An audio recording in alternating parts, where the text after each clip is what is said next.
First of all, could I thank the Deputy for raising the issue, because it is a very grave issue and a very serious issue that government will respond to.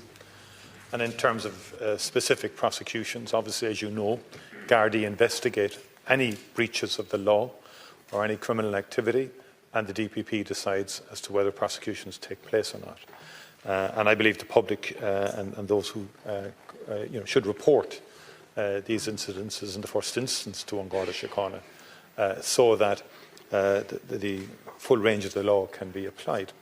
I have asked the Attorney General. The Attorney General is providing advices, but I am convening a meeting of a number of government ministers who are relevant to this issue with the Attorney General, because there is existing legislation.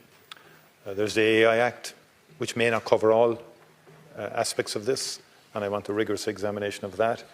And then if there are any gaps at all in the law, and there may be, for those to be addressed quickly. I would take the issue as a very serious issue. It's one we have to engage with the platforms. The friendship of any owner of the platform with anybody else is irrelevant to the government's consideration of this.